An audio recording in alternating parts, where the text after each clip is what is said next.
Hello, everyone. My name is Ryan Cam, and welcome back to another installment of the 1999 Project, where I try and probably fail to review every movie from 1999. And as we enter the month of May, both in real life and in the project, we're only covering one movie this week, but the one movie is so big that it literally takes up the entire weekend for that weekend in the month of May. It is a little movie called The Mummy. The Mummy was directed by Stephen Sommers. It starred Brendan Fraser, Rachel Weisz, John Hannah, Arnold Vosloo, among others, and this is a remake, sorta, kinda, of the classic Mummy from 1932. And I brought on two great co-hosts to join me for this because as soon as I let it out that I'm going to be reviewing this, I got people jumping at the chance to review this with me. So first up, from 3D Movie Cinema, it's Jacob Collins. Jacob, how are you doing? I am doing fantastic. I cannot wait. This is my favorite movie of all time. I've loved this movie since I was 5 years old. And also joining us from the Movie Hero Network, the Lonely Marks podcast. He's in a lot of places. It's Austin Pez Howell. Pez, how you doing?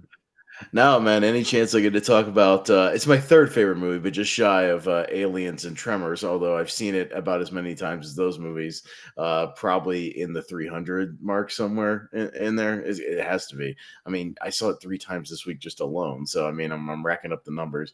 Yeah, no, this movie's awesome and it's perfect, and I jump at any chance to talk about it. Well, in my research, I found out that there was actually some.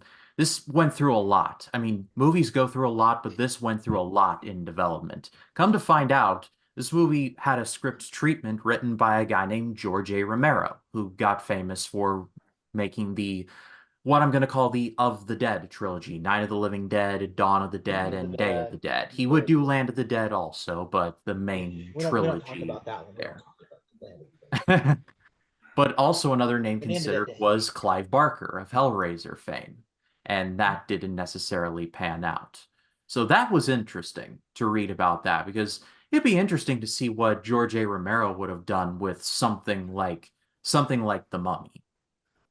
I've also heard things about Joe Dante having a treatment for this at one point and being considered to do a remake because he's a big Hammer horror guy. So I don't know how much truth there is to that, but I do listen to several podcasts about movies that almost got made, and I know they did have an episode about the Mummy, about the ones you were talking about, and Joe Dante was mentioning there that he had some kind of treatment at one point, or at least approached. So yeah, this movie was, I think, in development for a while, or some to some Oh effect yeah. or another. The thing that I love the most about learning about like movies in preparation for this project is that in the month of May, like The Mummy by itself would have been like the movie of the summer in 99 if it not had come out in the same month as a little movie called Star Wars Episode 1: The Phantom Menace, which just we can talk about the quality of that all night, but it just rampaged across everything. So Hmm. if The Mummy had come out in literally any other year, it would have been like the number one movie like of the year. But it turns out it was number one for a few weeks, and then Star Wars just bulldozed through everything.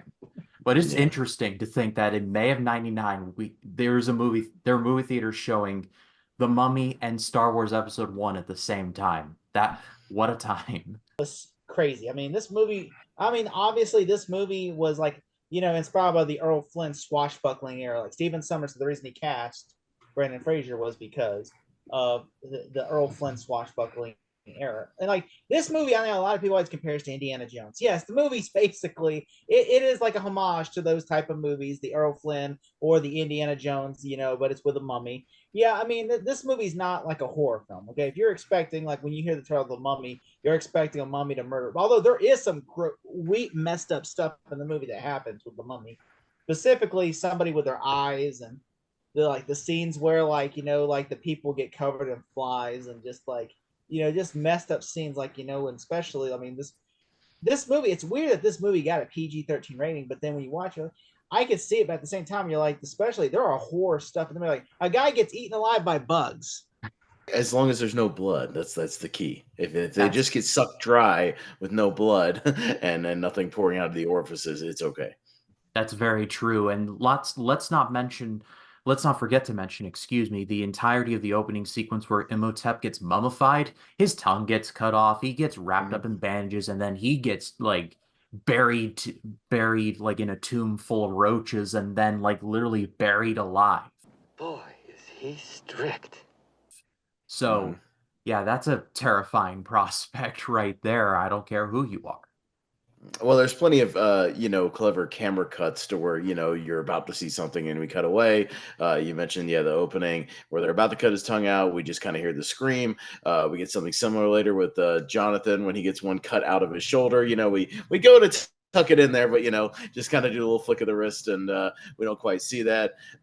Yeah, I mean, anytime you have anything really attacking somebody, yeah, there's not much going on blood wise, but yeah, I think sometimes it makes it a little more horrifying just hearing the noises or hearing the screams and sort of leaving it up to your imagination, especially when old Henderson gets sucked dry in midair, and you just kind of see the actual body just shrink down. That's actually kind of more horrifying than if you were to probably see it full on. To me personally. Yeah, I mean, the mummy itself is like, especially he's so creepy. Like he doesn't have any lines in the movie really. The villain mummy has no real lines in the movie except for like whenever like the actor never speaks. Is what I'm trying to say. The actor never speaks really, except for like one or two lines, but it's mostly just like caption. And when he does speak, it's like because they know Arnold Vosloo never really speaks in the movie, and so it's like it's really terrifying because you just see like when you see him, like there's a scene at the end of the movie, closer to the end, whenever like whenever Bill, was like he's just sitting there shooting at the people that are under him, Motep's trance, and then he's shooting. All of a sudden, his guns are like, and then like all of a sudden they turn and Himotep's approaching, and then he's just like, you could tell that scene was so creepy because he's just walking the slowest possible, and you just see it's building up and building up, and the music's getting boom, boom, boom. He's like, and then he hands him the thing, and all of a sudden he goes, like you see Himotep grind his teeth, and he goes, and then you just hear the sound and just Benny's reaction. You just know that, oh, that was just so messed up. Even though you don't see what happens, but it's just like that is so gnarly because you're just like, he just killed a bunch of people to make him his ghouls. And then on top of that, he literally is like, just like murdered this man and all this. It's just like there's things like that make this movie so interesting because it's like it's literally like, yeah, Rick O'Connell is like, like the hero, the swashbuckling hero, but at the same time, he's a very good character. Brandon Fraser really commits because with the hanging scene, he actually hung himself by accident. Like he nearly died. That was a real thing. They said that he really was hanging from the rope. Wow, that is crazy. Yeah, Seems like piss poor preparation, though, on behalf of the stunt team. It seems like there'd be an easy way to cut around that or have a stunt guy do that and do some clever camera cuts that they have throughout the rest of the movie to not have somebody literally hanging there. But yeah, no, I have heard that story as well, that he had to be resuscitated and whatnot.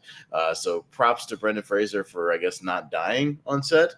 Good for him, and continuing the adventures. But yeah, no, it's a movie with great stunt work, great special effects for the most part. CGI is a little 1999 at times, but I do appreciate when they blend it nicely with some practical stuff, especially in those ending sequences. You get some of the CGI mummies and priests and whatnot, but there's actually quite a few people just in costumes as well, running around, doing the actual fight scenes too. So I appreciate when they're able to do that. yeah, I love the sequence where after the title sequence, I'll just say, where Imhotep is mummified and all that, and then we get the battle where we see Rick O'Connell for the first time. Like I love that. And then I love the library scene where Rachel Wise is on that ladder and she climbs down, and then all of the shelves of books just go like collapse like a set of dominoes. And I just said to myself, that's not fake. Only did it one time and it worked Hey, the one time, which was lucky break, because if you get one that doesn't fall properly or whatnot, or doesn't hit hard enough, yeah, you could ruin the whole thing. I remember the first time seeing that, I kept waiting for that gag to kind of come back in some way, and it does in the sequel a little bit, kind of in the opening of the sequel, but it never really comes back in this movie. I kept waiting for some kind of callback where yeah, she knocks something over in Hamunaptra, at Domino's and opens something up, but it never really happens. But otherwise, yeah, it's good, real stuff. That's always fun. I will say, Jonathan, like you always have like that sidekick, the cheesy sidekick. Jonathan's the cheesy sidekick of the movie. He's just like literally like I love the whole boat sequence when they go to the boat and everything, and like all of a sudden like the Benjar just like attacking the boat and everything, and Jonathan's just like, oh, Americans, because the Cowboys are having the time of their life, and then all of a sudden the guy on fire is like he's like, and all of a sudden like the cowboy goes pow pow pow pow, and he goes and like goes, did I panic? I think not. And the fire goes in the water. I was like, oh.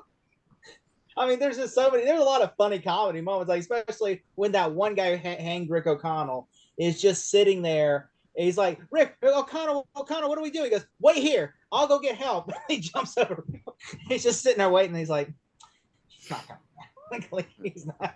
I was like, like there's some funny moments. Like they're like a joke that always is in my head that I always laugh at is when Benny goes, because Benny's like the stupid, he's like the human villain of the film in a way, but he's also like a dumbass. And so basically, Benny's like, O'Connell, looks to me like I got all the horses. And then O'Connell's like, hey, Benny, looks to me like you're on the wrong side of the river. And he goes, I love that moment so much. He looks and he goes, shit. He's like, I am. I love that moment because I just could not stand Benny in this movie. And I have a feeling that that was the point, which I understand. Like, you're supposed to hate this guy, but he was just like, I cannot wait to see you get punched again, which does happen quite often. So I did appreciate that. No, I do enjoy anytime Rick is getting his shots in on Benny. He has one of the greatest. Yeah, the chair throw is one of the great chair throws I've ever seen in cinema history, with a straight bullseye right into the back. No, but anytime he gets his licks in, hey, but give Rick O'Connell props. He's one of these guys that he's such a good dude that even when they're trying to escape, Hamunaptra at the end, and Benny is like begging for his life essentially and trying to follow them, he tries to save him even through all that, even through all of Benny's little Weasley stuff throughout the entire movie. I think in some way O'Connell takes pity on him because he's just kind of pathetic. He's just a pathetic weasel looking out for himself, rolling with whoever is kind of in charge of the situation. But those little moments that make these little character moments kind of great throughout the movie for people like Rick. I wanna caveat this by saying that I did not hate the Uncharted movie that we got a couple of years ago, but The Mummy is as close to an Uncharted movie as we'll probably ever get. Rick O'Connell is basically Nathan Drake, and I don't know if any of you watching have played the Uncharted games. Jacob, I imagine you've played the Uncharted games, right? I played Uncharted 4. Pez, do you have any knowledge of Uncharted? I've played one of them, but it was ages ago, like on the PS3, when I had a PS3. Uncharted though came after The Mummy though. Coincidence?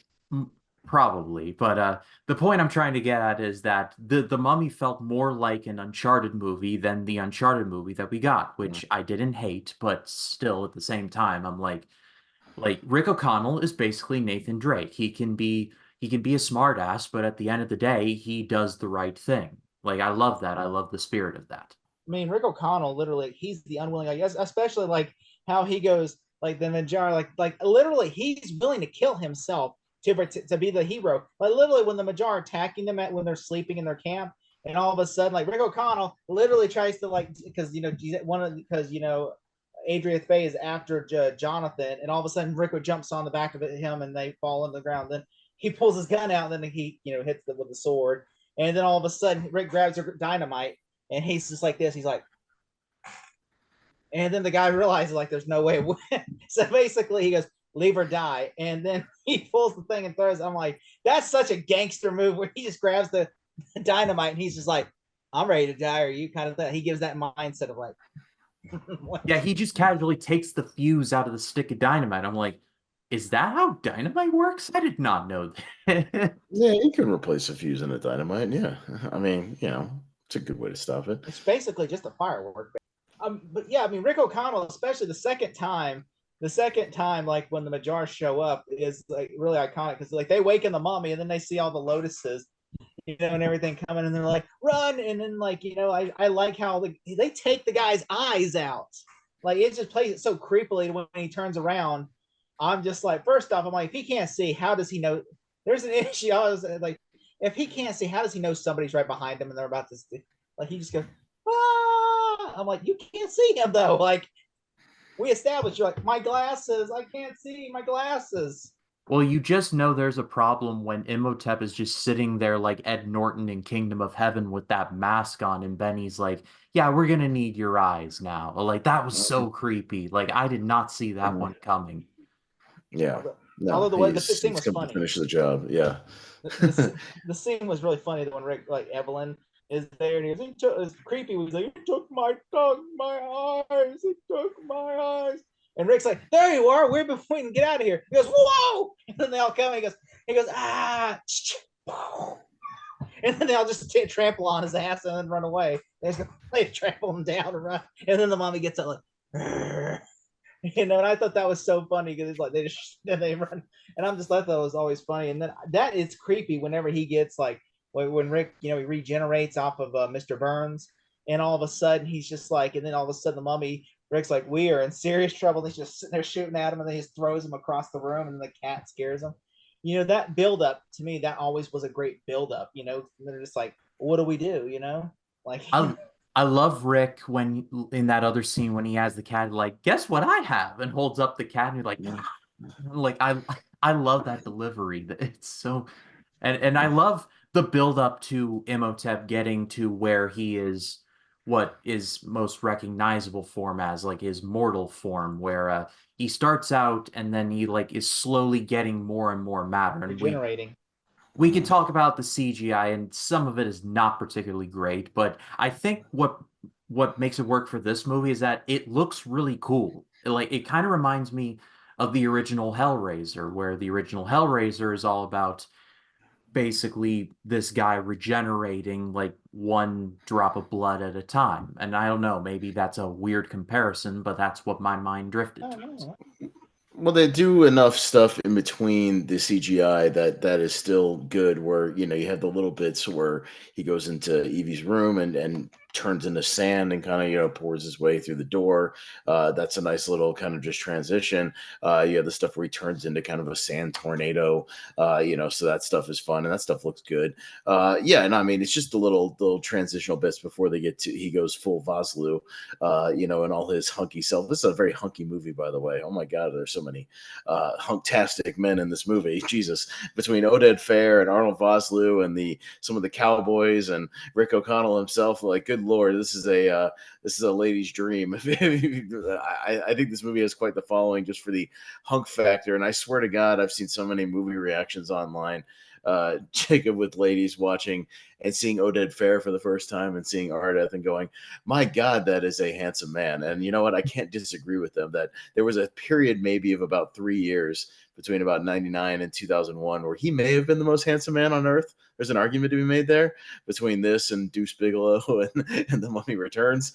And it all hey, he's the main gigolo in Deuce Bigelow, if you remember. I mean, I thought you were talking Rob Schneider for a second. I was like, no. He's Schneider. he's the guy who talking about, yeah, teaches Rob Schneider, and he's Odin shirtless Fair, in that movie, so he's even more hunktastic in that movie. I thought you were reaching like, yeah, the sexiest man in the 90s was Brendan Fraser and Rob Schneider. But where it all went wrong for Oded Fair is when he cut off all his hair and started doing those bad Resident Evil movies. That's when it all went wrong for him. And then he stopped being like a leading man and went to TV. Like he should have kept the long flowing black locks of hair that he had. That's when everything went wrong. I mean, he's such a good actor. And it sucks. Like he was in The Mummy and The Mummy Returns, which by the way, you could say all you want about the CGI in this movie. The CGI is 100 times better than The Mummy Returns. When The Rock comes out as a CGI monster, it's like this is the same people that did The Mummy. Like what this like? It's like it makes no sense. Like it makes no sense. The visual effects have explained the reason why in The Mummy Returns they didn't do the visual effects is because The Rock wasn't available and everything. And they said literally they only had The Rock for so many days, and so that was just like a stand-in. And then they, so they couldn't use The Rock. And so they said, if they would have had the chance, they would have, and The Rock would have probably been 8 hours late and pissed in a Vase bottle.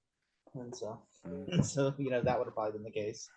But no, I really enjoy though, like the scene that always creeps me out is the scene where where like he's like, Daniels is like, go get me a drink. I'm going to get something to drink. You want something? And he goes, yeah, give me a glass of bourbon, a shot of bourbon, a bourbon chaser. He said, yeah, I'll get you damn bourbon.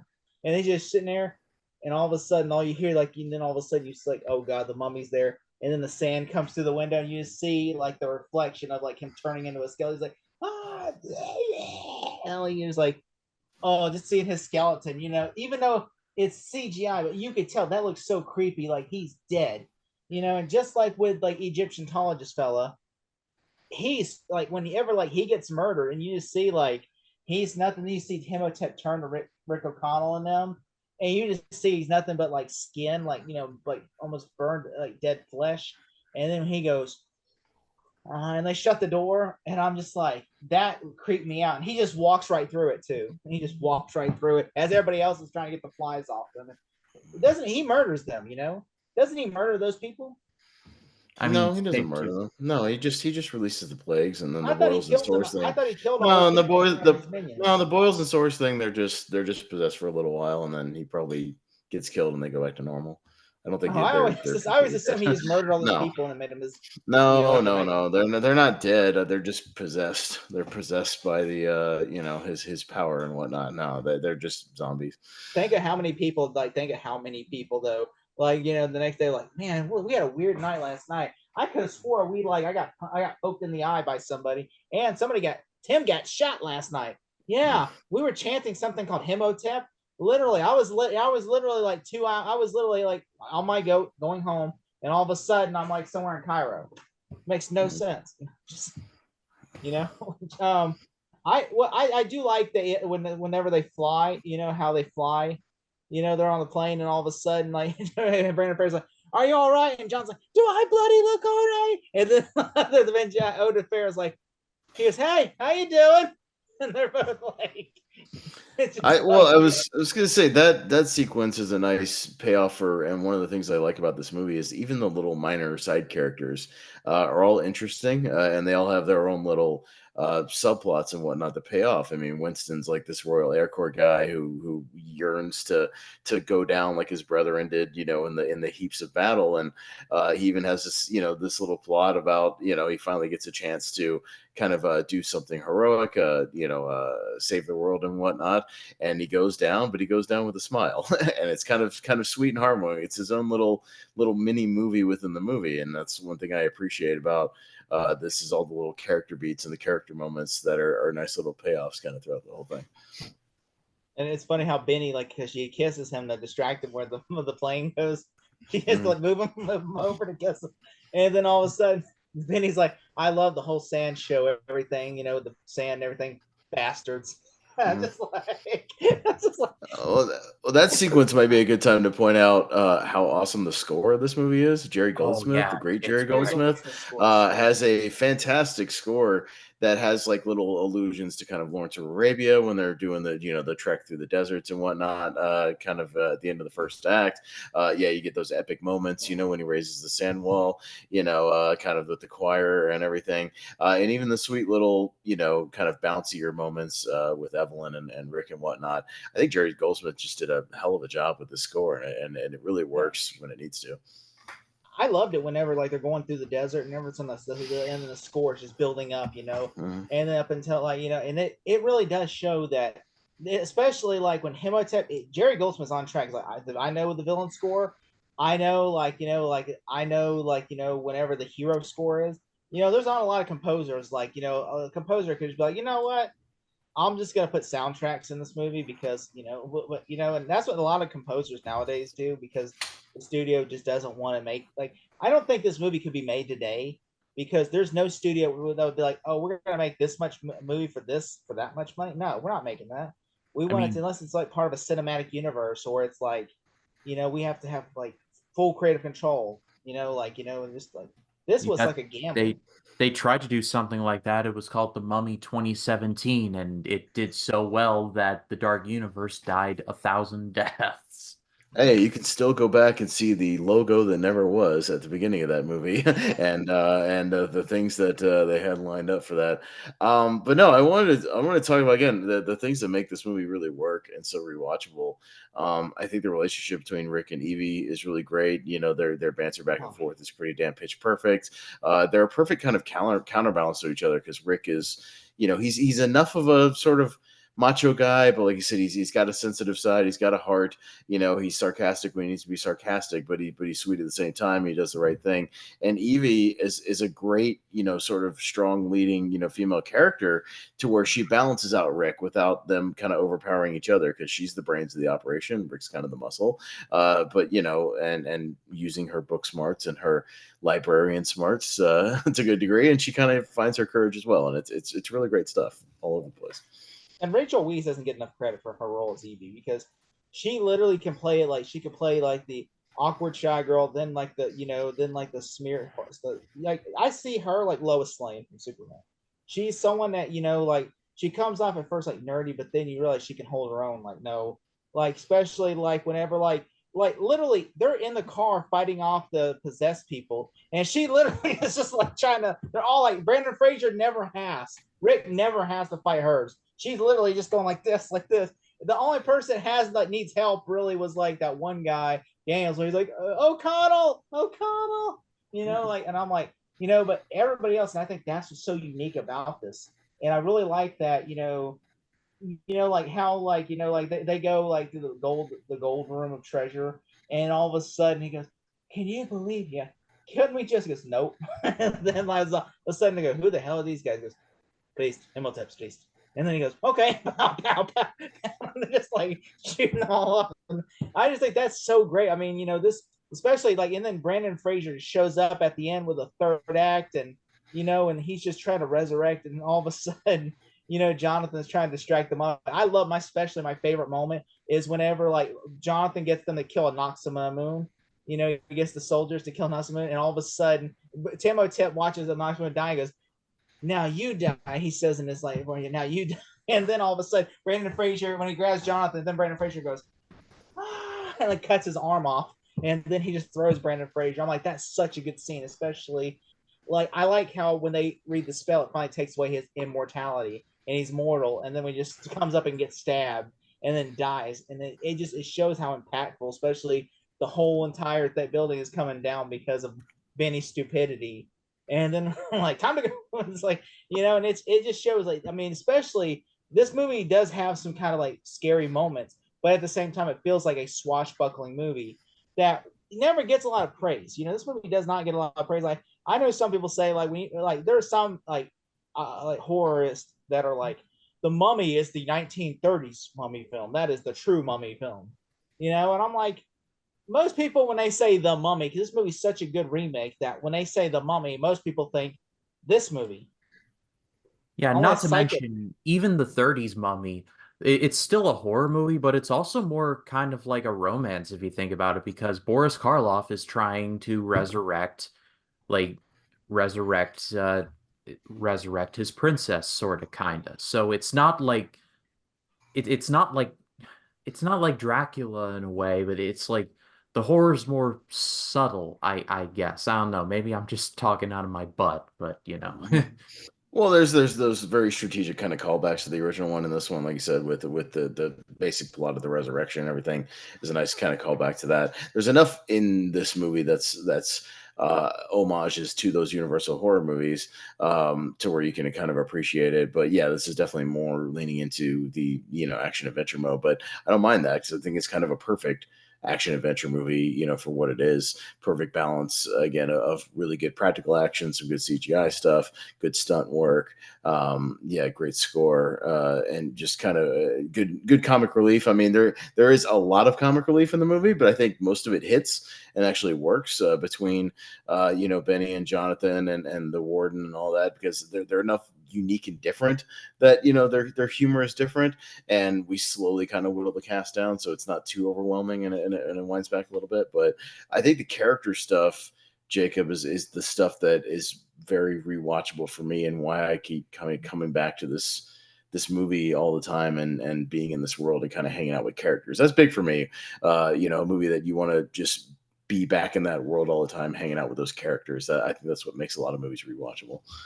Yeah, and the comedy's not noticeable. Like the comedy's noticeable. It's not like overly comedy. We're like, all right, look, come on, y'all gotta be serious now. It's not like the Tomb of the Dragon Emperor where it's like there's way too many jokes in this movie. We're like, all right, come on, guys, come on, I get mean, back on track. I don't hate Tomb of the Dragon Emperor personally, but it's the Mummy movie I saw first, so maybe I have some nostalgia for I it. feel But so sorry for you, man. Yeah, I saw it. it's not I great. saw it at the theater that's now an MMA To be gym, fair, so I have memories attached to this. To be fair, that was because the reason it's so bad is because of studio interference. Because the writers of Smallville, who we love, Ryan, we love the writers of Smallville, Al LeGraf from Oswald, we love you guys, but that was a shitty Mummy film. Like, and it was. They said that we wrote like a direct sequel to the first two, but then the studio kept saying, "Hey, keep it. We want to make it newer, so that way people who have not, because even though this is the third Mummy film, we want people to go watch this movie who've never seen the first two movies to watch it." And they're like, so they removed the Book of the Dead subplot from the movie. They had a whole Book of the Dead subplot, and they're like, "Oh, you got to move that out. Get rid of the whole Mummy references." And they're like, "It's called The Mummy, Tomb of the Dragon." It's literally the third. They were just like, every time the studio was trying to make it a different movie than what they originally. Well, and I appreciate Maria Bello in other movies. I'm a huge fan of A History of Violence from 2005, the David Cronenberg movie. That movie's great. She's great in it. Yeah, the Cooler, she's great in it, but she is completely miscast as Evie. She's got the wrong energy. Yeah, she's got the wrong kind of vibe. And yeah, I just think personally, if you weren't able to get Rachel Weisz, you just shouldn't have done the movie. Just me personally, and I feel like the time jump is all over the place. Like now the little 8-year-old kid is a 25-year-old man or whatever. Like I don't. It's too many leaps in logic. Brendan Fraser, but looks exactly the same. I mean, don't get me wrong. I'm glad he's doing. It's fine, but I just think there's too many kind of jumps and you don't have Steven Summers either. Wasn't it Rob Cohen, who's just kind of mediocre? Yeah, he's kind of a mediocre action director, and it doesn't have the same feel, the same fun, the same kind of adventure to it. It's just sort of there, and yeah, that movie has never clicked for me. Do you know what movie Steven Summers was directing?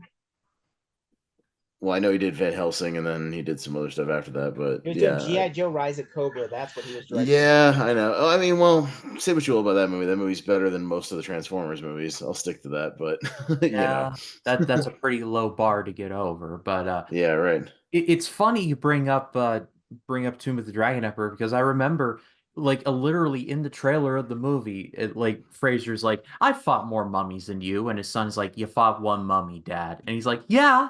Same mummy twice." So like they referenced it. So I don't know. Yeah, but he fights way more than that. Even at the end of this movie, he fights multiple Did they not mummies. mention The Rock? Also, he said the same mummy twice. Yeah, he fought the Scorpion King also. Yeah, I mean, does that not count for something? Yeah, even though he was CGI, I mean, he still was the villain. I mean, seriously. Well, and it has that shit I hate in movies where it's like the person who was saved by the other person is completely just forgets about that or is ungrateful. Did he not remember that Brendan Fraser literally like saves that kid from certain death via sunrise in that second movie, and saves him multiple times from these people who were trying to kill him to get the bracelet? Like that, I hate that stuff in movies. I hated it in the most recent Ant-Man movie when there's just resentment for like no reason whatsoever. It bugs me, but yeah, no, we've spent way more time on Tomb of the Dragon Emperor than that movie deserves. I mean, I appreciate The Mummy Returns mostly for what it is. I think it's a vast step down from the original one, mainly because of the kid. I think the kid is annoying. I don't think the kid was necessary. I think could have done the same plot with Jonathan as the hostage, and it would have been almost the exact same movie, and you would have still had the family connection and the need to go after him. And yeah, but I have enough carryover, Jacob, from this movie as far as my love for the characters and whatnot, that it carries me enough through that movie. But I don't think anything's ever going to touch this, man. Like, this is a time in movies from a great year, as you're talking about here on this channel, Jacob, from 1999, where even like the most run-of-the-mill movies were awesome, and we didn't know what we had at the time. I saw this when I was 13. I loved it. I've owned it on I've owned it on every piece of physical media you can own it on. It's so damn good, and it's a type of movie we just don't get anymore. These breezy, fun kind of adventure movies that know what they are, that know how to treat the characters right, that get the humor right. And yeah, it's maybe why this movie kind of plays now better than ever. All right, well, I don't think I need to ask you guys like score 5 to 5 or 5 out of 5 for both of you, I assume. Mm. So for me, this is getting an amazing grade. Like I love this movie. Honestly, I've seen it a lot less than you guys have. I can't remember the last time I saw it until I watched it for preparation for this. And it was like rewatching it, I was like, wow, this is so much fun. And like it's a movie that knows exactly what it is, what it's trying to go for, and it Mm. does it. Like it's I hate this term, but it's a genre film. Like it's an adventure movie. Like when I think of an adventure movie now, I think of Indiana Jones or I think of The Mummy. So there you go. But I pass it off to all of you. What did you all think of The Mummy? Let us know in the comments. Love to read what you have to say. Are there any Tomb of the Dragon Emperor defenders? Please. I Fuck can't that read movie. Henry Confidential thinks it's the best in the franchise. We once ranked Well, I Indiana will. Jones and Mummy movies back to back, like as one big ranking. And he had Tomb of the Dragon Emperor at the top of the Mummy list, and he also thinks the Indiana Jones movies are mid. So you can take that up with him. Henry So, Mockingbird, and it's only we know Henry Mockingbird would like to have a word with him. But yeah. thank you, thank both of you guys for joining me on this. Buddy. Collins, you're on this channel every week for Small Talk, but Pez, you joined me for the Godzilla vs. Destroyer review a couple months back, and I appreciated you for that. I look forward to having you back on. Pez, you are a very busy man with Movie Yes. Hero Yes. Network and The Lonely Marks. I'll post links in the description. Uh, just do what you can, but what have you got coming up? Oh no, it's no, I appreciate that. Yeah, you can mostly find me over on the Movie Hero Network. Just search Movie Hero Network on YouTube. You'll find everything we're doing there. We do all kinds of shows. I co-host or host most of it. So we got tournament fights, tier ranker fights, Lonely Marks Wrestling Podcast, which Jacob Cameron will be on very soon as an honorary member. We're excited to have you. And yeah, we do seen and heard movie trivia, which is movie clips and audio and things like that. That's a lot of fun. We do a podcast about movies. Oh my, all Wheel of Movies, all kinds of stuff over there. You can find me doing all sorts of content. So no, thanks for having me, man. I appreciate it. Yeah, And next year for the 25th anniversary or 35th anniversary, excuse me, if you do Tremors, you know who to come to holler at. I will keep you in mind. But Collins, your channel's linked in the description. You're 1/3 of Small Talk, the Smallville rewatch podcast here. But what have you got coming up? Well, I got a Matrix Enter the Matrix game review coming up, and then on top of that, I got a review for Rise of the Planet of the Apes coming up, and we have our Talking Silence, which is a Silence of the Lambs. It was Hannibal Lecter podcast where we watch all the Hannibal Lecter's movies and TV shows. You, me, and Jason, the old millennial, and we review those. So we got Hannibal this week with special guest Matt Wyatt. It was so hard to get him. I mean, it was just like the hardest thing ever to get. So Yeah, I'm really excited we got him. He was a big get. it was laborious, but by the time this airs, Red Dragon will be next up in the lineup for that, and I can't wait to watch that one again. But Jacob's channel will be linked in the description. Pez and the Movie Hero Network will be linked in the description. Go give them a subscribe. As far as this channel goes, the 1999 project rolls on. Got another busy week coming up next week. Be looking at 3 movies. Trippin', the adaptation of A Midsummer Night's Dream, starring Kevin Kline and Michelle Pfeiffer, and Tea with Mussolini, directed by Franco Zeffirelli. So wildly differing tones there. Not quite as exciting as the 1999's The Mummy, in my opinion. But to Well, each his own. Maybe somebody out there that's Tea with Mussolini is their favorite movie. Who knows? I have a feeling The Mummy won the box office that weekend. I can neither Yes, confirm nor deny, but I have a feeling. I would But, almost assuredly Wrong think so. hunch. but for Jacob Collins, for Austin Pez Howell, my name is Ryan Cam. We will see you all in the next one. Take care.